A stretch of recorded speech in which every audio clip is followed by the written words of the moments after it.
A minha nora tinha ido para a casa da mãe e pediu-me que ficasse com a minha neta de 7 anos durante uns dias. Chamo-me Carmo, e naquela tarde a minha cozinha cheirava a caldo de galinha com arroz branco.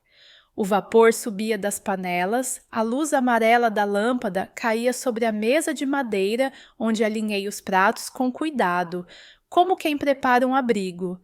Chamei a menina com voz mansa. Lucia, venha jantar, filha. Ouvi os passinhos na sala. Ela apareceu devagar, arrastou a cadeira sem ruído, sentou-se direita, as mãos pousadas nas pernas. Os olhos grandes, redondos, traziam uma tristeza que não cabia num corpo tão pequeno. Servi-lhe um prato generoso. O cheiro do frango com legumes enchia o ar. Ao lado, deixei umas fatias de pão que ela costumava molhar no caldo. Lucia fixou a comida, mas não a tocou. Coma, meu amor, ainda está quentinho. Pegou na colher e ficou a segurá-la no ar, como se disputasse por dentro com algo que a travava. Empurrei o prato de pão para perto dela. Gostas de molhar no caldo ou não gostas? Por que não comes? Os ombros miúdos estremeceram. Ergueu o rosto com os olhos a brilhar e sussurrou, tão baixo que quase não ouvi. Avó, hoje, se me deixarem comer... Essas palavras cortaram-me por dentro.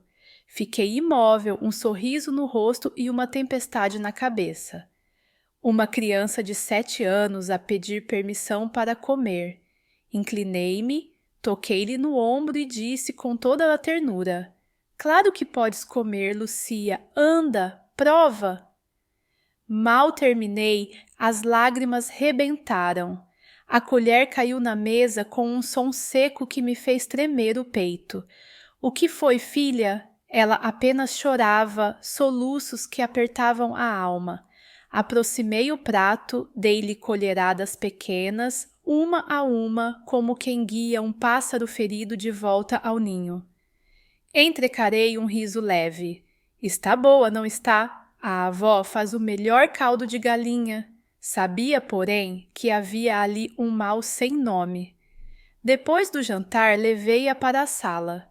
Liguei um desenho no televisor velho, música viva, cores a saltar. Lucia encolheu-se num canto do sofá. Agarrou uma almofada, lançando-me olhares rápidos, carregados de receio. Pousei um copo de leite morno à sua frente. Bebe. Vai fazer-te bem. Ela mirou o copo, mirou-me a mim e a tremer. Posso beber, avó? Engoli a dor, assenti e só então levou o copo aos lábios, em golinhos diminutos, como quem teme que alguém lhe o arranque. À noite preparei a cama.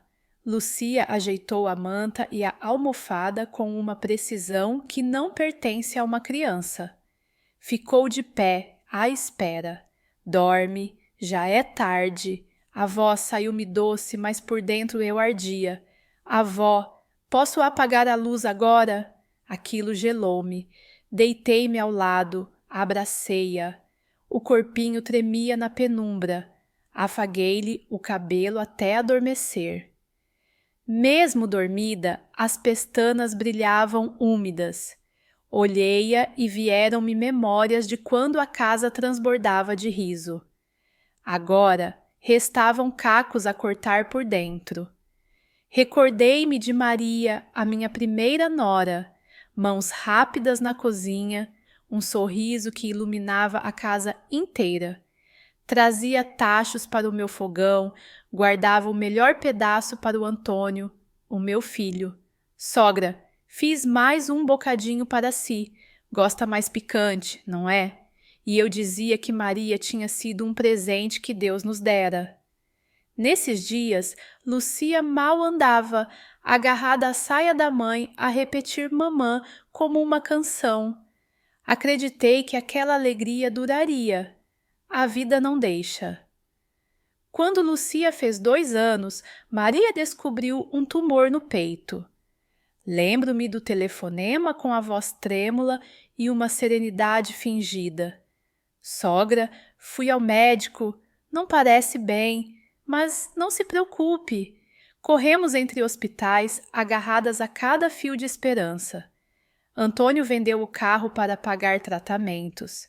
Eu passava noites em oração na igreja de São Miguel, pedindo que a salvasse. O cancro foi implacável, levou-a pouco antes do 5º aniversário da menina. No corredor do hospital, vi o meu filho a apertar Lucia contra o peito, chorando até ficar sem lágrimas.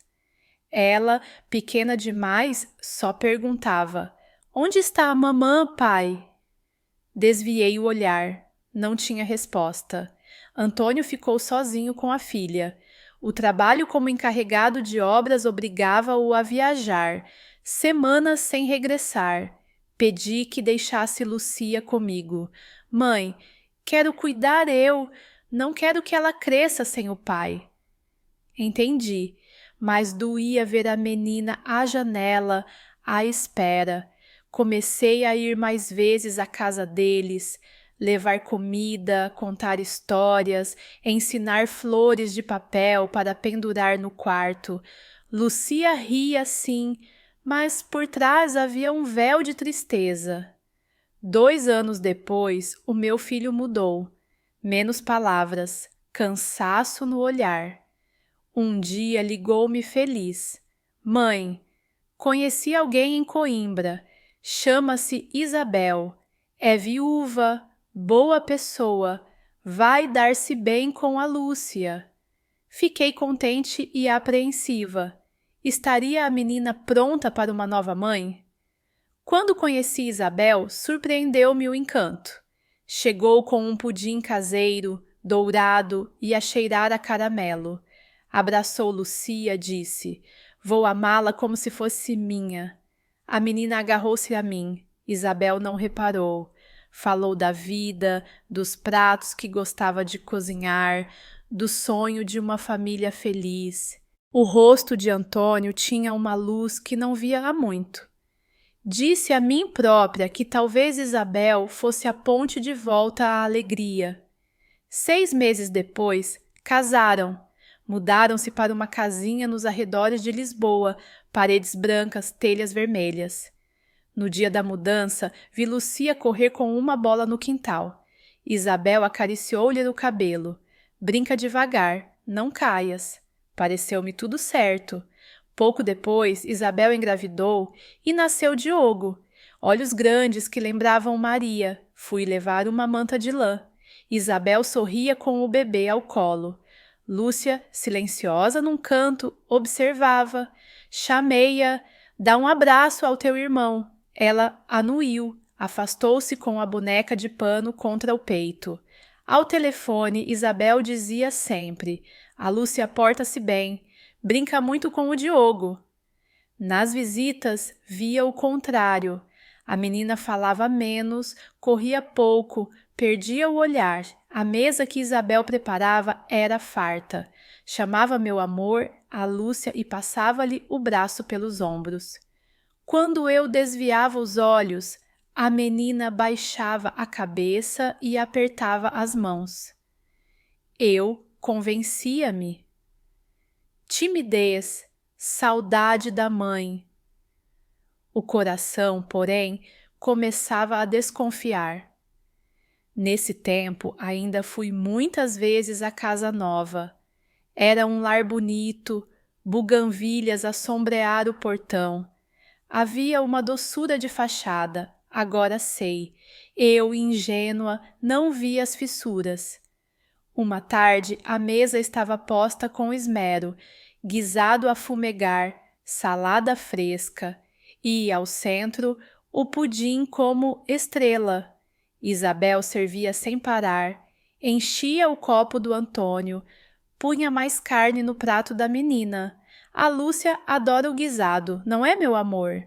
A menina mastigou devagar, olhos cravados no prato. Antônio apertou a mão da esposa. A Isabel cuida de todos. Sinto-me um homem abençoado. O meu peito acalmou quis acreditar. Acreditei. De vez em quando, Isabel levava a menina à minha casa ao fim de semana. Chegava com cestos de pães, frascos de doce de laranja. Os vizinhos elogiavam. Que ignora dedicada! Eu deixei-me levar por essa música doce, mas os sinais cresceram. Durante um almoço, vi Lucia empurrar a sopa com a colher, calada. Toquei-lhe na mão. Está sem sal? Queres carne? Ela ergueu os olhos, assustou-se, sussurrou. Está boa. Isabel sorriu. É saudade da Maria, coisas de criança, vai habituar-se a mim e ao Diogo. Assentia, como quem se agarra a um galho no rio. Chegou um junho abafado. Antônio telefonou. Mãe, temos de ir a Coimbra com urgência. Levamos o Diogo. Podes ficar com a Lucia? O coração abriu-se. Claro, filho. Na manhã seguinte, o carro velho parou ao meu portão. Antônio ajudou a menina a descer.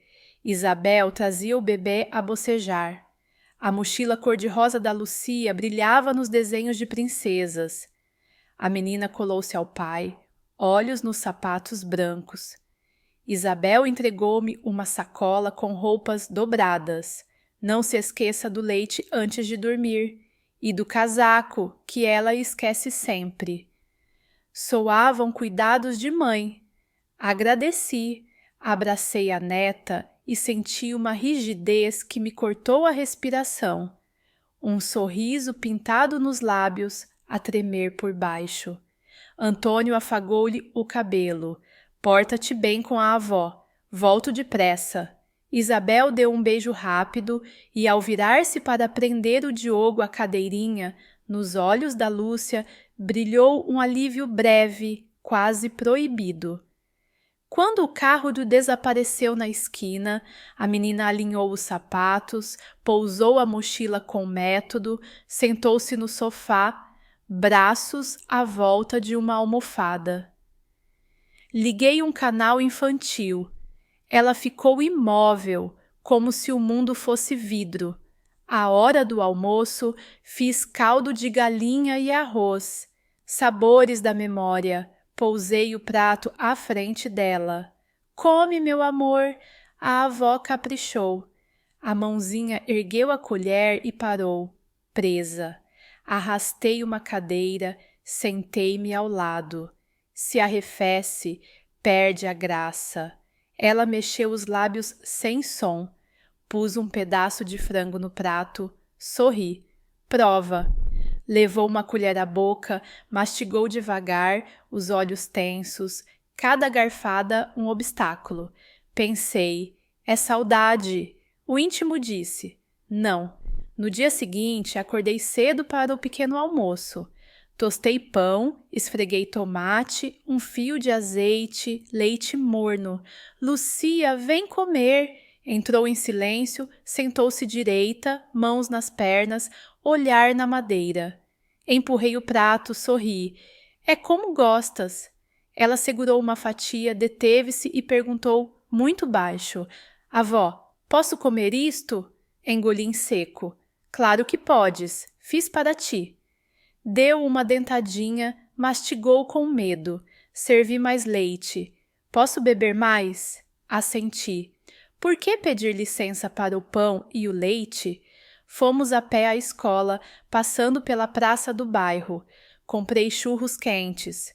Toma, abraçou o saco sem abrir. Come, estão bons. Provou um pedacinho, séria, como quem cumpre uma tarefa. No recreio, ficou encostada na parede, a ver os outros correr. Ao buscá-la, perguntei, brincaste? Sim, soprou com olhos vazios. No regresso, comprei um balão em forma de coração. Posso ficar com ele? Perguntou. A minha resposta foi um nó na garganta e um sim firme no rosto. De tarde, espalhei lápis de cera e folhas na mesa. Desenha. Antes adoravas. Ela segurou um lápis, hesitou. Posso desenhar? Assenti. Surgiu devagar a figura de um homem, uma mulher e um bebê. Quem são, filha? A mamã, a Isabel e o Diogo. E tu? O silêncio abriu uma fenda. As lágrimas começaram a cair. Abracei-a, o corpo a tremer. Queres contar à avó? Negou com a cabeça, esmagando a minha mão. À noite, cozinhei um arroz salteado colorido. Prova. E se eu entornar? Murmurou. Se entornares, limpamos. Não faz mal. Ficou a olhar-me como a testar a verdade e então comeu, aos poucos. Lavou o seu prato sem que eu pedisse, alinhou tudo no escorredor. Antes de dormir, dobrou a manta com perfeição, sentou-se e perguntou: Já posso dormir? Podes, a avó está aqui. Suspirou, como quem pousa um peso antigo, e fechou os olhos. Na manhã seguinte, decidi procurar a verdade. Deixei a Lucia na escola e fui ao bairro do meu filho. Bati à porta da dona Pilar, viúva atenta. Viu algo estranho em casa do Antônio? O olhar dela escureceu. Baixou a voz. Vi a Isabel a castigar a menina no quintal. Caiu-lhe um prato. Obrigou-a a ajoelhar ao sol. Chorava e pedia, o portão fechado à chave. Senti o sangue ferver. Fui à igreja de São Miguel. O padre Miguel, cabelos muito brancos, disse: A Lúcia calou-se. Quando falo com ela, a Isabel responde por cima. Já a vi parada a olhar o Diogo nos braços da mãe com uma tristeza funda. Ouvi a Isabel dizer que criança precisa de mão dura. Ao Diogo, tudo. A Lúcia, nada. Voltei para casa com um saco de rebuçados. Entreguei-o à menina. Avó, posso comer um? Podes comer quantos quiseres. Abriu o saco, tirou apenas um, guardou o resto na gaveta, como quem teme castigo por alegria. Sentei-me ao lado. De que sabor gostas mais? Morango, disse com um brilho mínimo. Mas não preciso de muitos. Um chega. Chorei em silêncio. Mereces o saco inteiro, meu amor. Aqui ninguém te volta a assustar. Se chegou até aqui, permita-me um pedido rápido. Se esta história o tocou, inscreva-se no canal e deixe o seu comentário. Diga-me de onde está a ouvir. O seu apoio ajuda a dar voz a crianças como a Lucia e a impedir que o silêncio vença. Nessa noite, fiz uma refeição simples: tortilha e salada. Pousei o prato diante dela. Posso comer, avó? Podes. Aproveita. A tensão nos olhos afrouxou. Deitei-me ao lado dela quando adormeceu, mas eu não consegui. Pensei na máscara da Isabel, no amor cego do Antônio, na ferida da Lucia. Fechei o punho e prometi: quando eles voltarem, o silêncio acaba. Por ela, pela minha família, pela justiça. O fim de semana chegou com o peso de uma tormenta no peito.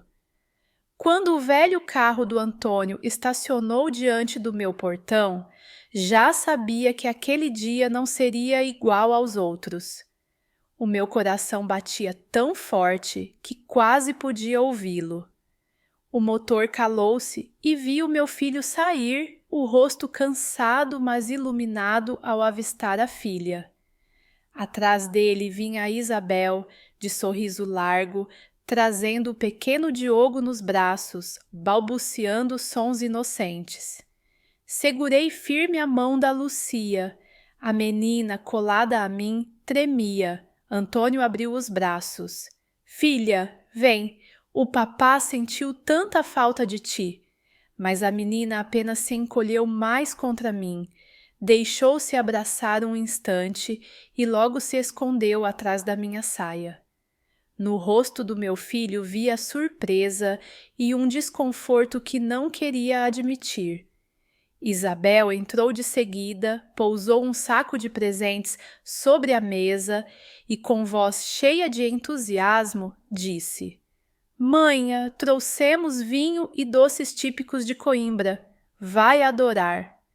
As palavras dela pintavam uma imagem de normalidade, mas o meu coração já não podia ser enganado. Observei a minha neta. Os olhinhos dela permaneciam no chão, as mãos agarradas ao tecido da minha roupa, como se fosse um escudo. Preparei a mesa com um estufado e salada, na esperança de criar harmonia. Sentamo-nos todos, mas o ar estava denso, pesado, como se cada respiração fosse um esforço. Respirei fundo, olhei nos olhos do meu filho e disse, sem rodeios: Antônio, sabes que a tua filha tem de pedir permissão para comer à mesa? O silêncio caiu como um raio. O garfo de Antônio parou no ar. Ele olhou para mim e depois para Isabel, incrédulo. Mãe, o que está a dizer? Isabel, serena, pousou o copo de vinho e sorriu. É verdade. As crianças precisam de disciplina.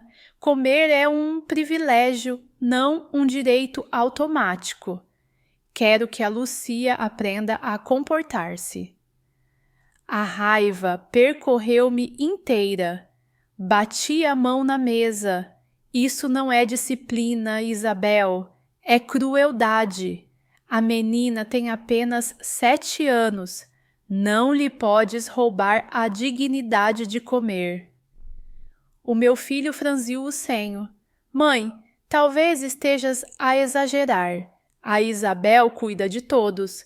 A Lúcia está mais obediente desde que vive conosco. As palavras dele foram como facas. O amor cegava-o. Isabel segurou-lhe a mão com falsa doçura.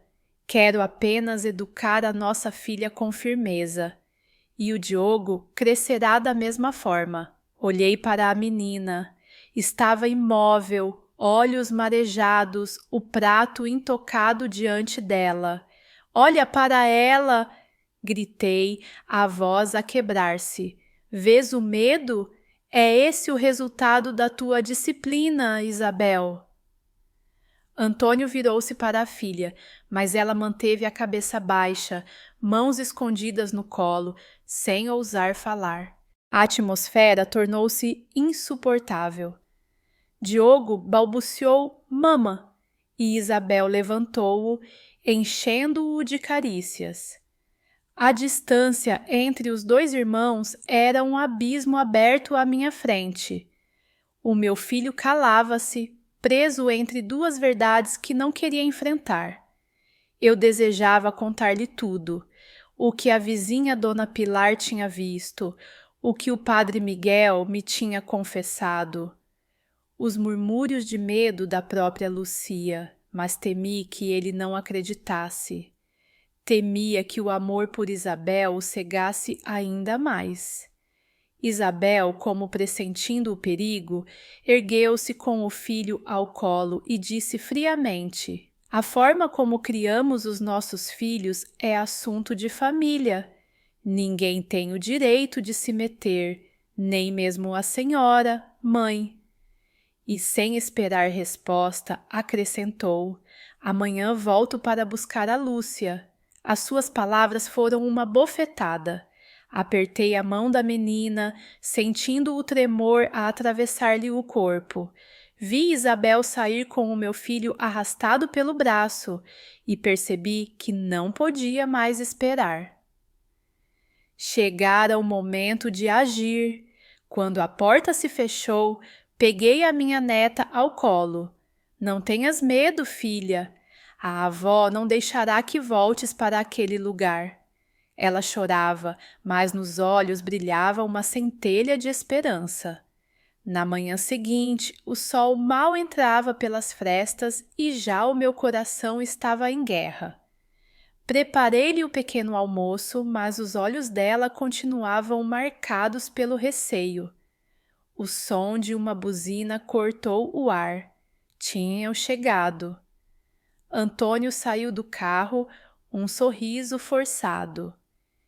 Isabel vinha atrás, com Diogo adormecido nos braços.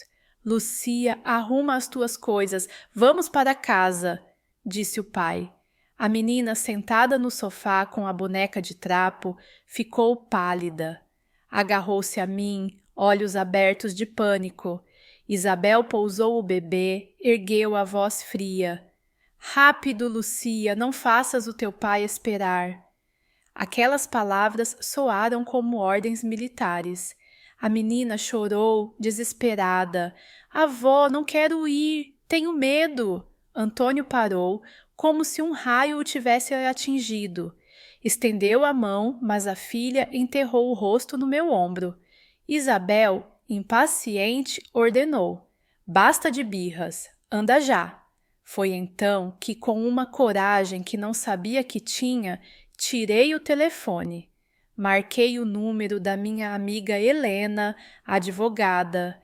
Preciso de ajuda, a minha neta está em perigo. Logo a seguir, liguei aos serviços sociais.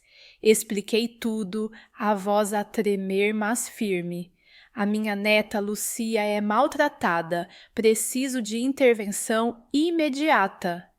Isabel gritou furiosa. O que pensa que está a fazer? Isto é assunto de família. Enfrentei-a, olhos nos olhos. Não, Isabel, já não é assunto de família, é assunto da lei. Antônio, confuso, acendeu um cigarro, mas a mão tremia tanto que a cinza caiu-lhe no peito. Mãe, o que está a acontecer? Explica-me. Antes que pudesse responder, o som de uma sirene ecoou na rua. 20 minutos depois, 2 assistentes sociais e um polícia entravam na minha casa. O bairro inteiro observava pelas janelas. Uma mulher baixinha, de voz doce, ajoelhou-se diante da Lúcia. Olá, sou a Ana. Podes contar-me o que se passa? Estou aqui para te ajudar. A menina agarrou-se a mim, mas com a minha mão a segurar-lhe firme. Ganhou coragem. A voz dela saiu entrecortada. Se eu não me portar bem, a mamãe Isabel não me deixa comer. Um dia todos comeram paella e eu só pude olhar. Também me trancou num quarto escuro quando parti um copo. As palavras bateram em cheio no peito do Antônio. O cigarro caiu-lhe dos dedos. Isabel tentou defender-se. É mentira. Fui apenas rigorosa. Lúcia, diz-lhes que mentiste. Mas a menina, com lágrimas a correr-lhe pelo rosto, manteve-se firme. A assistente social tomou notas. Virou-se para mim. Senhora Carmo, a criança ficará temporariamente consigo. Precisamos de mais informações. Assenti com os olhos marejados. Abracei a neta. Senti o corpo dela relaxar, como se finalmente tivesse encontrado refúgio. Isabel pegou em Diogo, saiu furiosa. Vai arrepender-se disto, Carmo. Eu, porém, não tremi. Só me arrependo de não ter agido antes. O meu filho seguiu a cabisbaixo, esmagado pela verdade. Eu fiquei com a minha neta nos braços, prometendo a Deus que nunca mais a deixaria sozinha no medo. Nos dias seguintes, a casa encheu-se de um silêncio pesado, mas era um silêncio diferente, não o do medo, mas o de uma pausa antes de um novo começo. Os serviços sociais autorizaram que a Lucia permanecesse comigo enquanto a investigação seguia. Ainda assim, havia visitas regulares para avaliar como ela se adaptava. Fiz tudo para que a rotina fosse tranquila.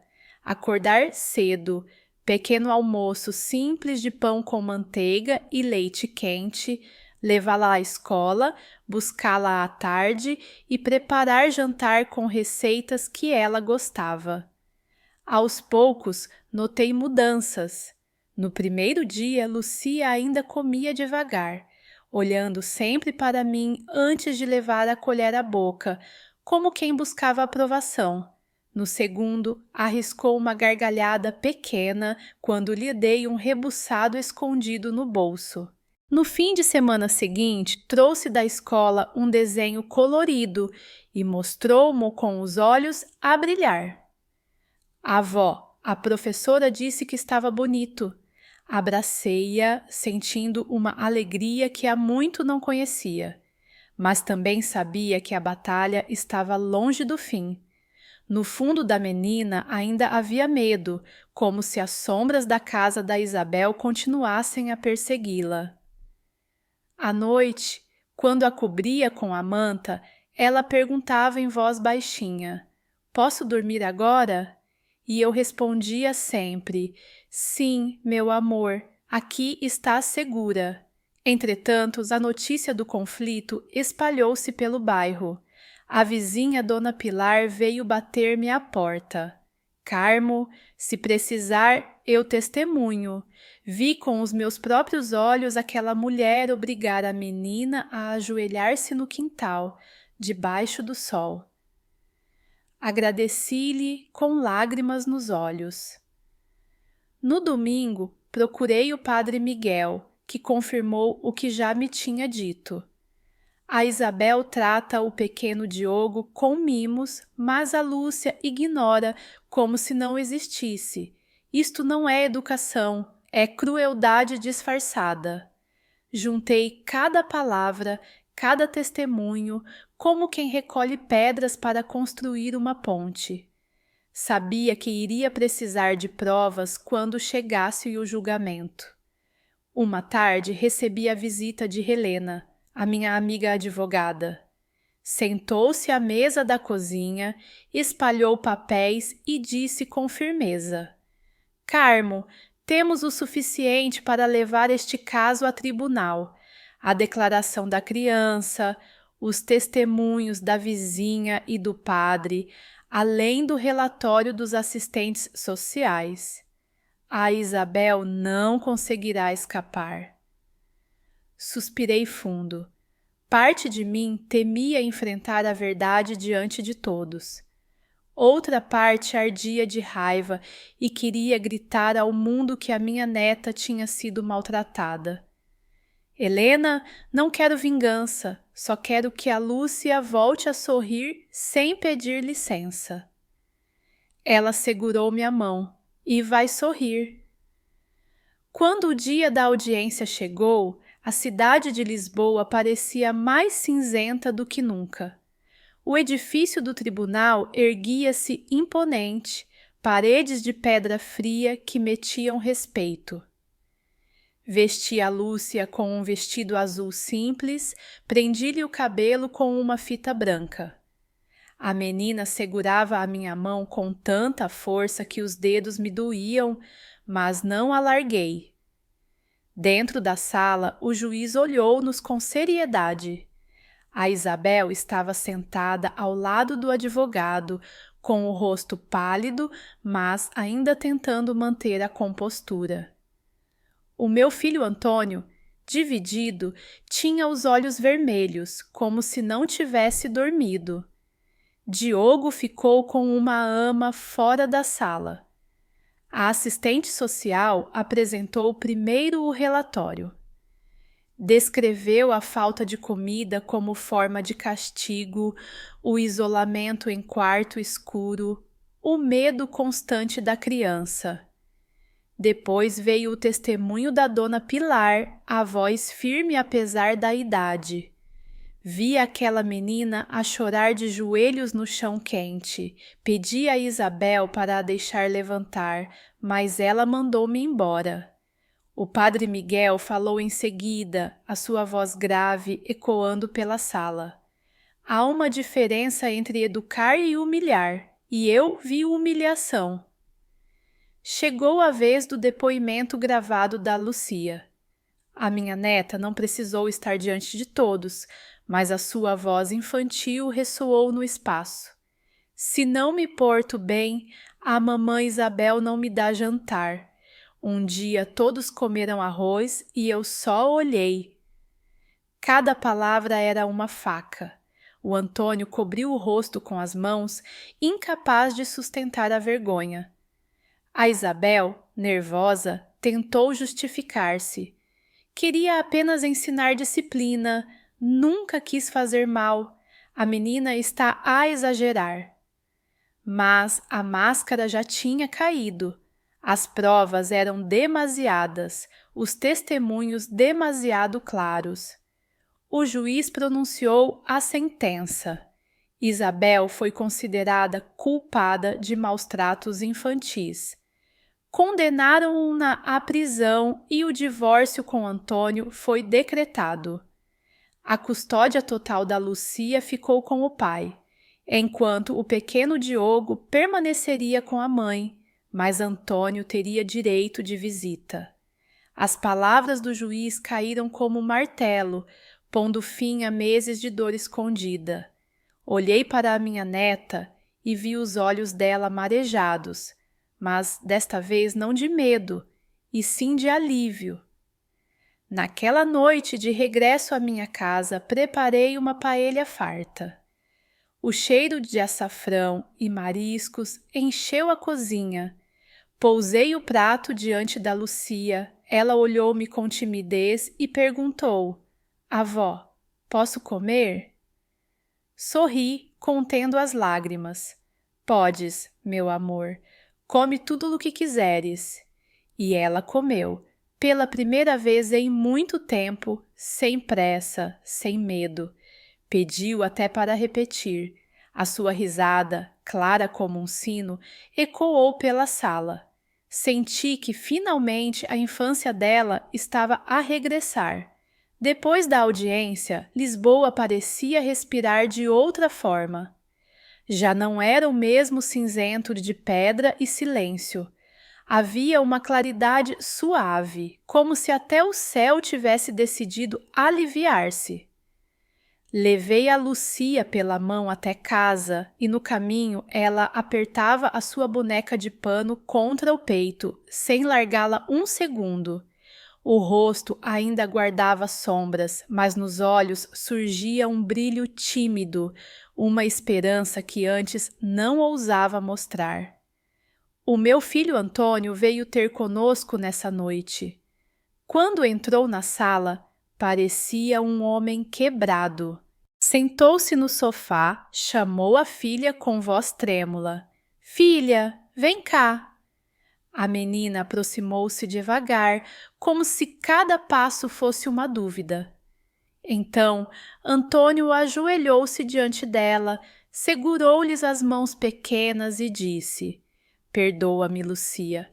Eu não vi o que passavas. Estava cego. Não vou deixar que te magoem outra vez. A criança hesitou, depois abraçou-se ao pai com força, chorando em silêncio contra o seu ombro. Foi um abraço longo que parecia querer recuperar os anos perdidos. Vi as lágrimas correrem pelo rosto de Antônio e senti no fundo que, apesar dos erros, o coração dele era verdadeiro. Nos dias que se seguiram, a casa ganhou um novo ritmo. Acordávamos cedo, tomávamos o pequeno almoço juntos. Eu preparava pão torrado com manteiga e leite quente. Lucia comia ainda devagar, mas já não perguntava: Posso? Limitava-se a sorrir, como se estivesse a testar a liberdade recém-descoberta. À tarde, depois da escola, ajudava-me a regar as flores no quintal.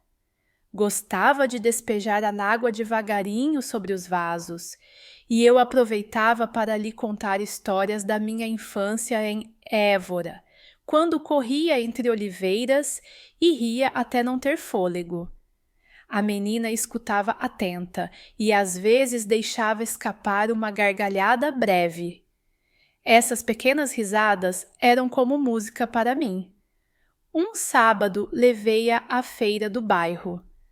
O ar cheirava a pão acabado de cozer e a peixe fresco. Os vendedores gritavam os preços e as barracas coloridas enchiam a rua de vida.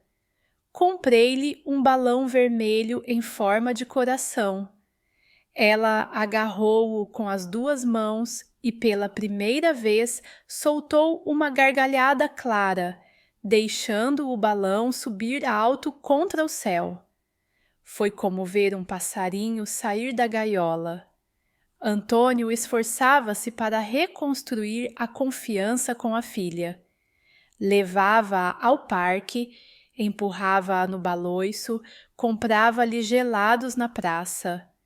Mas eu percebia que havia ainda um muro invisível. À noite, quando ele se despedia, Lucia abraçava-o, mas mantinha os olhos vigilantes, como se temesse que a alegria fosse passageira. Certa vez, ao regressar de um passeio, Lucia disse em voz baixa: "Gosto do papá, mas tenho medo que me deixe outra vez." Essas palavras cortaram-me o coração. Expliquei-lhe com calma que o pai também estava a aprender, que às vezes os adultos erram, mas que ele a amava mais do que tudo. Beijei-lhe da testa e prometi: "Agora tens a avó e o pai.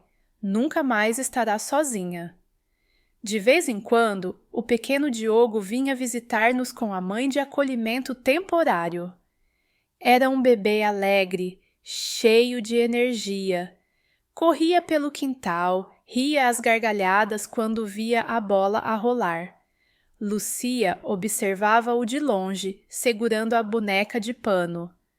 Um dia perguntei-lhe: "Queres brincar com o teu irmão?" Ela aproximou-se devagar. Diogo estendeu-lhe um carrinho de brincar, sorridente. Lucia pegou no brinquedo, hesitante, e pela primeira vez os 2 partilharam risos. O coração encheu-se-me de esperança. Apesar das feridas, havia espaço para laços verdadeiros. Mas também notei um receio escondido. Mais tarde, Lucia confessou: "Avó, gosto do Diogo, mas tenho medo que gostem mais dele do que de mim."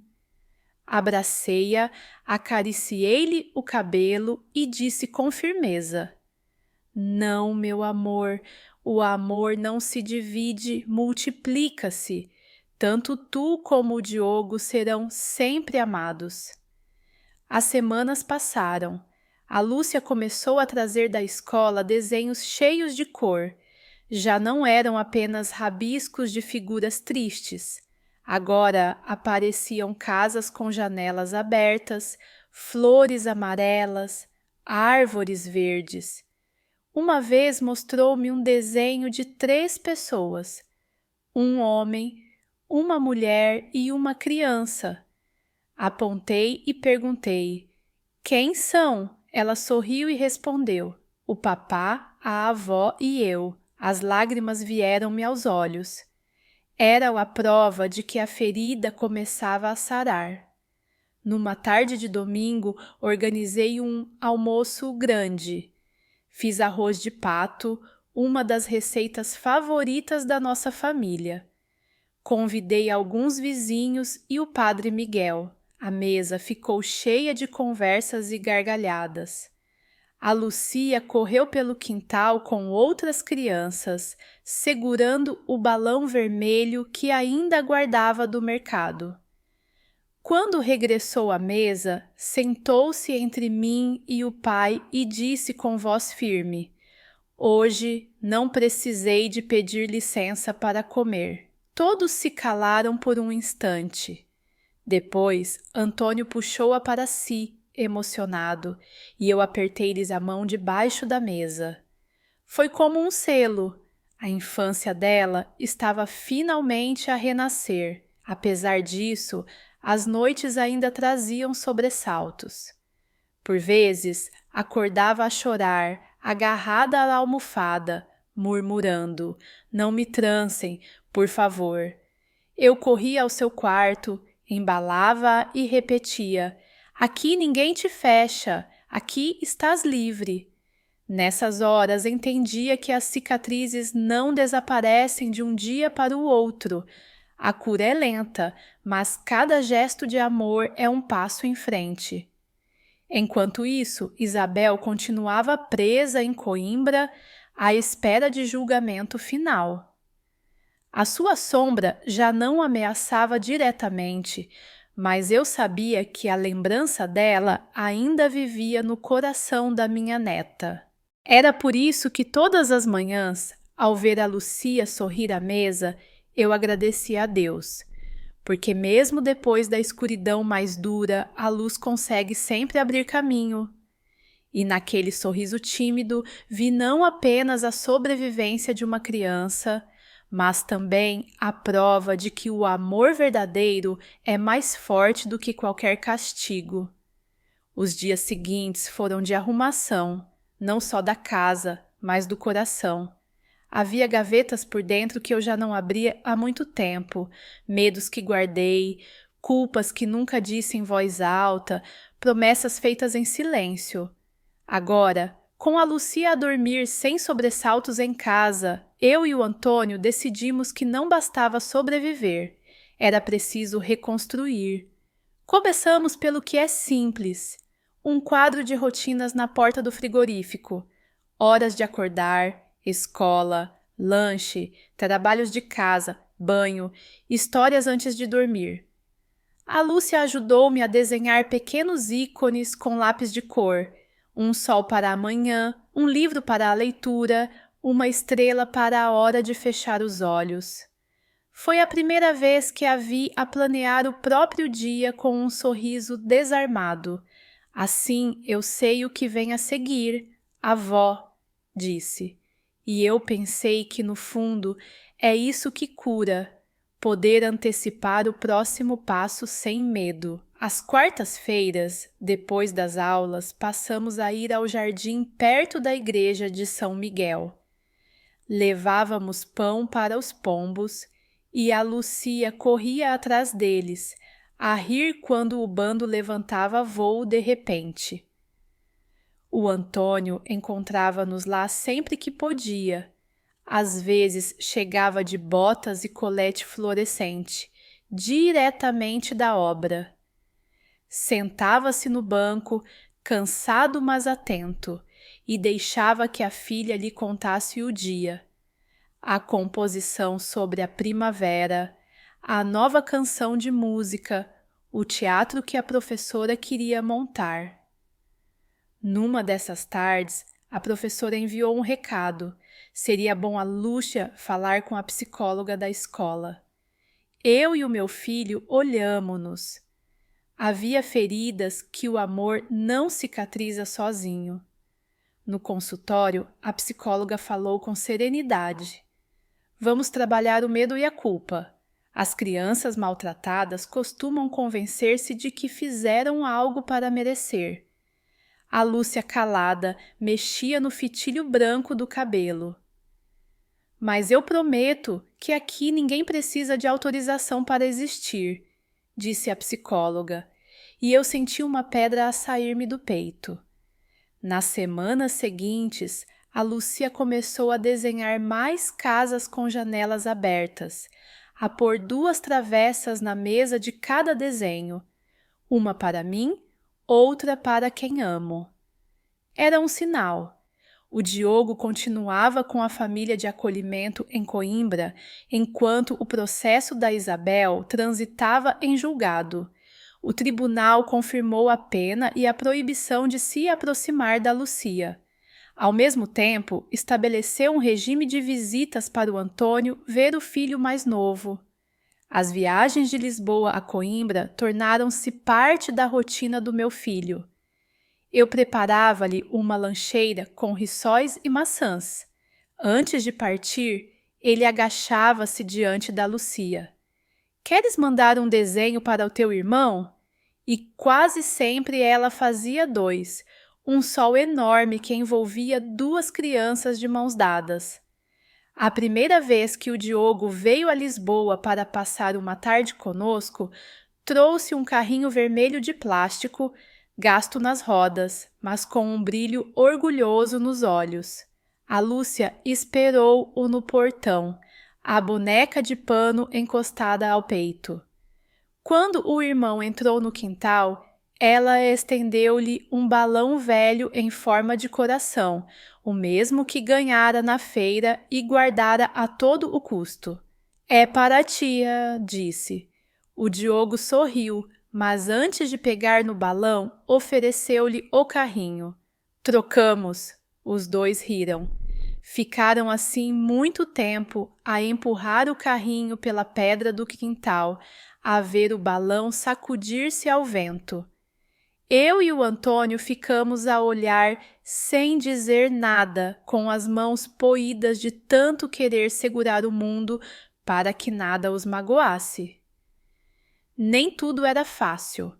Algumas noites, a Lúcia acordava sentada com os olhos muito abertos, como quem espera uma voz dura a mandar calar. Eu ia, sentava-me ao lado, dava-lhe água. Aqui ninguém te fecha, meu amor, repetia. Às vezes bastava. Outras levava mais tempo.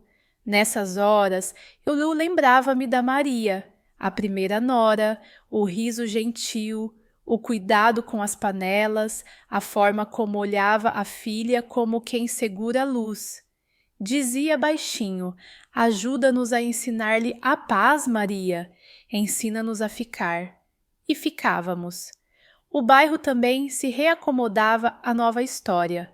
A dona Pilar passava muitas vezes, sob pretexto de me devolver um prato que eu nem me lembrava de ter emprestado. Entrava, afagava a cabeça da Lúcia com dedos de quem sabe rezar enquanto cozinha, e deixava sempre qualquer coisa no balcão. Marmelada, broas, uns figos que o irmão lhe mandara do Alentejo. Um sábado apareceu com um avental de flores e declarou: hoje ensino a Lúcia a fazer bolachas de canela. A cozinha encheu-se de farinha no ar, daquelas poeiras que entram pelas frestas e ficam a brilhar no sol. A Lúcia moldou as bolachas com cortadores de estrela e coração. Quando saíram do forno, ela perguntou quase rindo: avó, posso comer uma agora? Eu e a dona Pilar olhamos uma para a outra e dissemos ao mesmo tempo: podes comer duas. E ela comeu, quente ainda, soprando, sem esperar ordens, sem medo de errar. No domingo seguinte, fomos à missa. O padre Miguel falou de justiça e de misericórdia, de como a verdade, quando chega, não vem para humilhar, mas para curar. Depois, no adro, parou diante da Lúcia, agachou-se com dificuldade e disse: que o teu riso te defenda, minha filha. A Lúcia não respondeu, estendeu-lhe séria uma bolacha de canela embrulhada num guardanapo.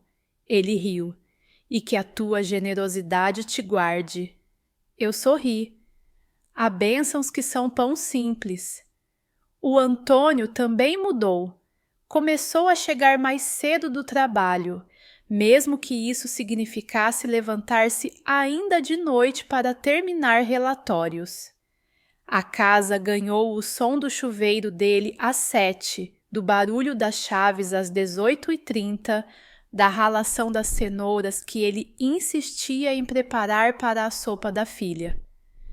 Não era só remorso, era compromisso.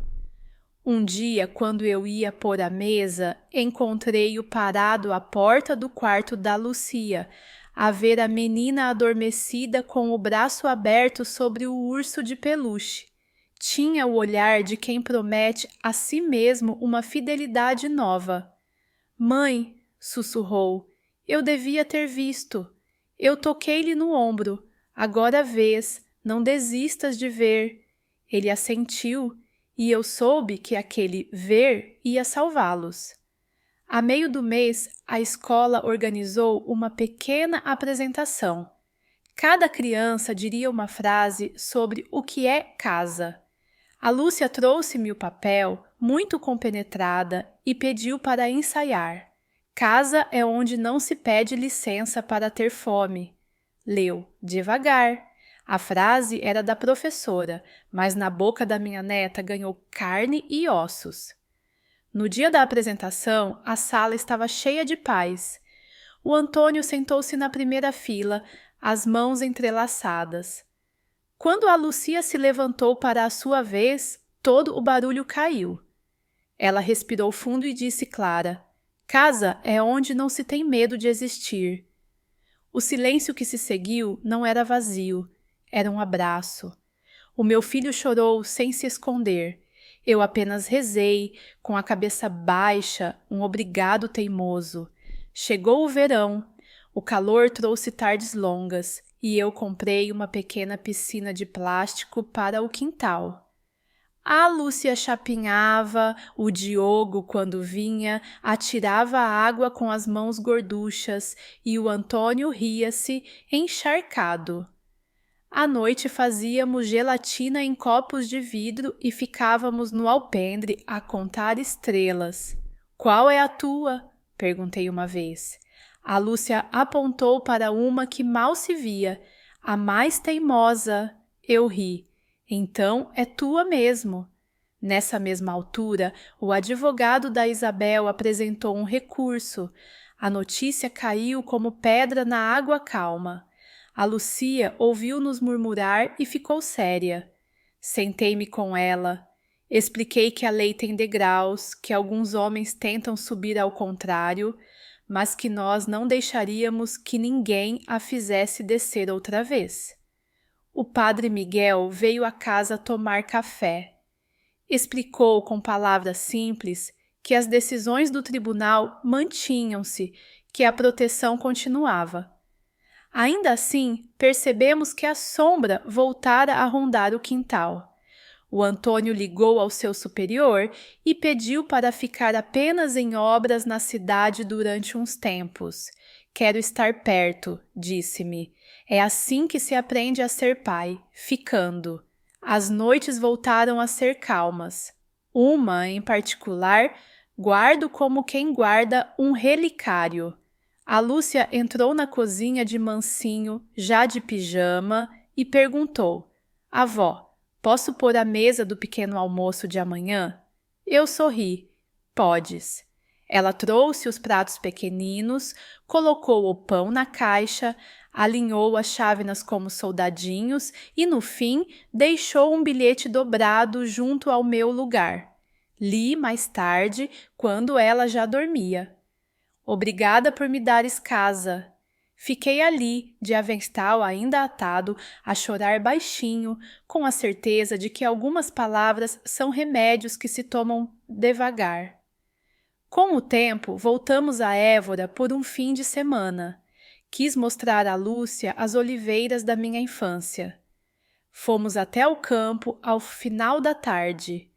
O sol, grande e redondo, sentou-se nos montes e um cheiro a poeira doce subiu da terra.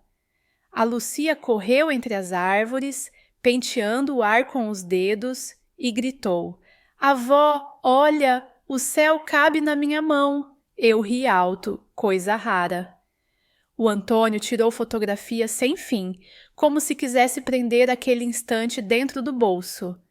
Na volta, paramos numa pastelaria. A Lucia escolheu um pastel de nata. Mordeu, lambeu os dedos e, sem olhar para mim, disse casualmente como quem fala do tempo: está muito bom.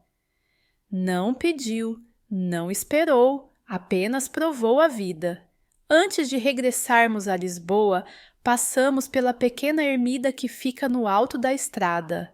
Acendemos uma vela. Por quem é esta? Perguntou a Lucia. Por nós os três, disse o Antônio. E por quem nos ensinou a amar devagar, acrescentei, a pensar na Maria, na Dona Pilar, no Padre Miguel, na psicóloga, no bairro inteiro que de tantos modos segurou a nossa mão. A Lucia acenou, séria como gente grande, e soprou um beijo para a chama. Ficamos a vê-la arder, sem pressa. Quando descemos a colina, a cidade voltava a abrir-se à nossa frente, grande e viva. Senti que a casa nos esperava com a paciência das coisas que duram. A Lúcia adormeceu no banco de trás, a cabeça encostada ao ombro do pai. Eu conduzi, mãos firmes no volante, o coração cheio de um silêncio bom. Havia ainda passos por dar, papéis, consultas, visitas a Coimbra, recursos a responder, mas já tínhamos chão, e quando há chão, pode chover o que chover, aprende-se a andar. Nessa noite, depois de a deitar, passei pelo quarto e vi na secretária um novo desenho. 3 pratos sobre uma mesa. Ao lado, a palavra sempre. Não precisei de mais nada. Fui à cozinha, deixei a massa do pão a levedar para a manhã seguinte e encostei a testa à janela. Lá fora, Lisboa respirava, luzes, passos, carros ao longe. Cá dentro, a nossa casa respirava também. E eu, pela primeira vez em muito tempo, senti que a vida nos tinha devolvido não apenas o que nos tiraram, mas algo maior, a certeza de que o amor, quando insiste, aprende o caminho de volta. As semanas seguintes foram como um lento desabrochar. A cada dia, a Lúcia parecia soltar mais um fio da teia de medo em que vivera. Já não perguntava antes de beber água, já não hesitava em abrir o armário para tirar um prato. Mas ainda havia momentos em que o silêncio lhe caía pesado nos ombros, como se a lembrança da voz da Isabel lhe assombrasse o ouvido. Nessas horas, eu sentava-me ao lado dela, sem muitas palavras, apenas presente, porque às vezes a cura não se faz de conselhos, mas de presenças firmes. O Antônio, por seu lado, enfrentava um processo de aprendizagem doloroso. Assumia o erro de não ter visto, de não ter querido ver. Muitas noites ficava até tarde na sala, a rever fotografias antigas da Maria com a filha ao colo, da Lucia de fraldas a sorrir para a câmara. Eu encontrava-o com os olhos vermelhos e ele dizia: "Mãe, como é que não percebi?" E eu respondia sempre: "O amor cega, mas também salva. Agora o teu olhar é diferente, mantém-no aberto." E ele assentia, como quem grava uma lição no coração. O processo judicial da Isabel seguiu o seu curso. O recurso foi negado e a condenação tornou-se definitiva. A notícia trouxe um alívio imenso, mas também uma dor surda. Afinal, era a mãe do Diogo, e por mais que ela tivesse errado, havia ali um menino inocente a precisar de afeto. O Antônio organizava visitas regulares para estar com o filho mais novo. A Lúcia aceitava vê-lo, ainda que com uma ponta de receio, como se o simples facto de partilhar laços com a Isabel fosse uma sombra difícil de afastar. Eu dizia-lhe: "O teu irmão não tem culpa, ele também merece amor." E ela tentava, aos poucos, acolhê-lo no coração. As tardes em que o Diogo vinha à nossa casa eram um ensaio de esperança. Brincavam no quintal, desenhavam juntos, faziam corridas à volta da buganvília. Houve um dia em que construíram uma cabana de lençóis entre as cadeiras da sala e se deitaram lá dentro, a rir de cada vez que o pano caía. A Lucia, nesse instante, parecia esquecer os fantasmas. Ria com uma leveza que enchia a casa como música. Eu fiquei parada à porta, a vê-los, e uma lágrima caiu-me pela face. Não era tristeza, era gratidão por assistir ao renascimento da infância roubada. No bairro, todos notavam a mudança. A dona Pilar dizia sempre: "A menina já tem cor nas faces outra vez." O padre Miguel lembrava-me após a missa: "Deus não promete uma vida sem dores, mas dá-nos mãos para segurar uns aos outros."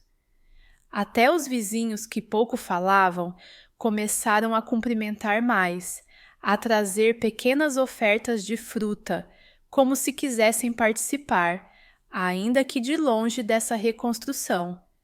A Lúcia foi convidada pela professora para participar numa peça de teatro na escola.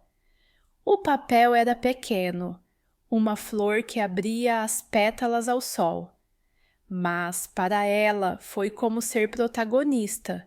Passou dias a ensaiar diante do espelho, esticando os braços como pétalas. No dia da apresentação, a sala estava cheia de pais.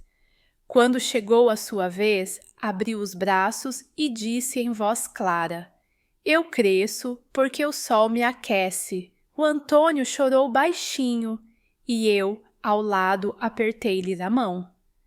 Não era apenas um ensaio escolar, era a metáfora da própria vida da minha neta. Em casa, as rotinas continuavam a ser a nossa âncora.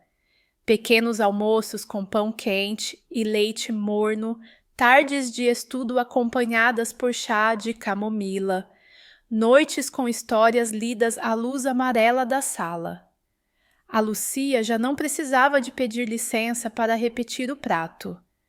Uma noite, ao terminar a sopa, levantou-se sem pedir, serviu-se sozinha e voltou a sentar-se.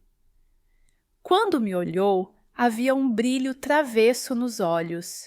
"Posso?" perguntou a sorrir, já sabendo a resposta. Eu ri e disse: "Não precisas perguntar. Aqui és livre." E ela comeu, feliz, como quem saboreia mais do que a comida, saboreia a liberdade. Mesmo assim, havia ainda provas a enfrentar. Uma visita programada para a Lucia ver a Isabel no centro de detenção. O psicólogo aconselhou: "É importante que a criança sinta que pode encarar o passado sem medo, mas só se ela quiser." Quando lhe falamos, a Lucia ficou séria, pensativa. Depois disse: "Só vou se vocês ficarem comigo." No dia marcado, fomos. A Isabel apareceu, mais magra, o rosto marcado pela tensão. Tentou sorrir, mas a expressão parecia quebrada. Disse: "Lucia, minha filha." Mas a menina recuou, agarrou-se à minha mão e murmurou: "Avó, não quero." O psicólogo interveio de imediato, encerrou a visita. Foi duro, mas necessário. A partir daí, ficou claro que não se podia forçar laços partidos. O amor não se impõe, constrói-se ou perde-se. Naquela noite, a Lucia dormiu entre mim e o Antônio, como quando era pequena. No escuro, murmurou: "Avó, agora já não tenho medo de pedir comida." Eu apertei-a contra o peito e senti que a batalha, ainda que não terminada, já tinha uma vitória preciosa. Com o tempo, a vida retomou um ritmo quase normal. A Lucia voltou a brincar com vizinhos, a correr atrás de pombos, a rir de coisas pequenas. O Antônio reencontrou uma paz discreta. Eu, embora mais cansada, sentia-me fortalecida. Havia aprendido que a coragem não é ausência de medo, mas a decisão de proteger mesmo tremendo. O verão aproximava-se do fim quando a escola organizou uma exposição de desenhos. No mural central, vi o trabalho da Lucia, uma casa branca com janelas abertas, duas figuras de mãos dadas à porta e um sol enorme no céu. No canto inferior, com letras tortas, escreveu: "Aqui não preciso pedir." Fiquei imóvel diante daquele papel, o coração apertado e leve ao mesmo tempo. Porque ali, naquele desenho infantil, estava a vitória da minha neta, a prova de que as cicatrizes podem transformar-se em asas. E naquela tarde, ao regressar a casa, percebi que, apesar de todo o sofrimento, tínhamos reencontrado algo essencial: a certeza de que a luz pode sempre regressar, mesmo depois da noite mais longa. O outono chegou com o vento fresco a varrer as ruas de Lisboa, trazendo consigo o cheiro das castanhas assadas. A cidade mudava de cor e também nós mudávamos dentro dela. A Lucia caminhava de mochila às costas, apanhando folhas secas para as colar nos cadernos da escola. Era uma criança como tantas outras, mas quem a conhecia de perto sabia a longa travessia que já tinha feito para chegar ali. O Antônio acompanhava-a todos os dias até a porta da escola. Antes, apressado pelo trabalho, mal tinha tempo de lhe dar um beijo de despedida. Agora ficava à espera de a ver entrar e acenar pela janela. Eu observava de longe e, no fundo, agradecia a Deus por aquele homem, meu filho, ter finalmente entendido a importância de estar presente. Em casa, a rotina era mais leve. A Lúcia já não perguntava se podia dormir, se podia comer, se podia brincar. Agora era ela que me chamava para mostrar os desenhos novos, para pedir ajuda nos trabalhos de casa ou simplesmente para se deitar no meu colo e ouvir histórias antigas. A cada gesto, sentia que a menina recuperava um pedaço de infância que lhe havia sido roubado. O Diogo, pequeno e inocente, vinha visitá-la com frequência. Corria pela sala com os olhos vivos e a gargalhada fácil. A Lucia olhava-o com ternura, mas ainda havia nos seus olhos uma sombra discreta. Certa vez, disse-me em voz baixa: "Avó, gosto do Diogo, mas às vezes lembro-me do que a mãe dele me fazia." Eu acariciei-lhe o cabelo e respondi: "As memórias podem doer, mas não têm de mandar em ti. Podes escolher amar o teu irmão sem aceitar o mal que a Isabel te fez." Ela ficou pensativa e depois foi brincar com ele no quintal. Esse foi o primeiro passo para aprender que o amor não é herança automática, mas uma escolha consciente. O bairro continuava atento. A dona Pilar trazia sempre um saco de laranjas, dizendo: "A menina precisa de vitaminas para crescer forte." O padre Miguel, na missa da igreja de São Miguel, pedia uma oração especial pela família. Eu sentia que, de certa forma, todos faziam parte desta reconstrução, como se uma rede invisível sustentasse a Lucia em cada passo. No tribunal, a sentença tinha sido clara. A Isabel estava condenada e não voltaria a ter a guarda da Lucia. Mas os papéis oficiais não eram o que mais me importava. O que me importava era ver a menina sorrir, correr, pedir um segundo prato sem medo. Isso era a verdadeira justiça, mais do que qualquer decisão escrita em folhas carimbadas. Uma noite, sentei-me no alpendre da casa. A buganvília já perdia algumas flores, espalhando pétalas vermelhas pelo chão. A Lúcia corria pelo pátio com um balão colorido e o riso dela misturava-se com o canto distante dos sinos da igreja. Senti uma paz que há muito não sentia. Segurei no meu lenço e murmurei: "Obrigada, Senhor, por me dar forças quando eu mais precisei." Olhei para trás, para todos os dias de dor, de dúvida, de lágrimas escondidas no travesseiro. Percebi que a maior lição não foi apenas proteger a minha neta, mas também levantar a voz contra o silêncio. Quantas crianças vivem ainda presas em medos semelhantes, sem ninguém que as escute? Quantas vezes o mundo prefere virar a cara, dizendo que são assuntos de família? Eu aprendi que o amor verdadeiro não fecha os olhos. O amor verdadeiro enfrenta, mesmo que doa, mesmo que destrua ilusões. E é isso que quero deixar como mensagem. Se um dia ouvirem o sussurro de uma criança a pedir algo tão básico como comer, não o ignorem. Pode ser o grito mais alto que alguma vez ouvirão.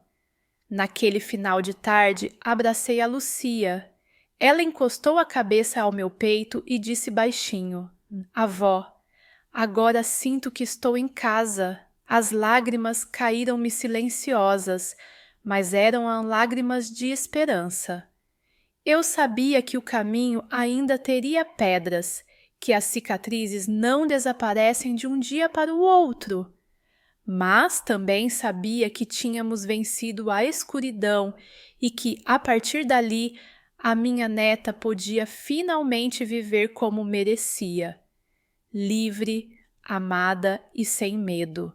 A vida não devolve o que rouba, mas permite-nos reconstruir. E nós, naquela pequena casa iluminada pelo riso de uma menina de 7 anos, estávamos a reconstruir não apenas um lar, mas também a certeza de que a coragem pode mudar destinos.